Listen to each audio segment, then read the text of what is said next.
اسفة جدا ان غبت عنكم الفترة اللي فاتت دي، بس غصب عني. ريان كان تعبان.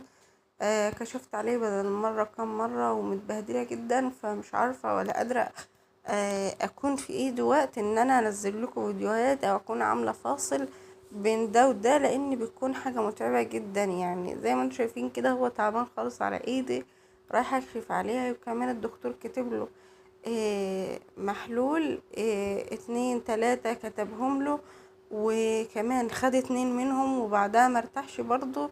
فكانت مشكلة كبيرة يعني. معلش لو غبت عنكم الفترة دي فغصب عني جدا.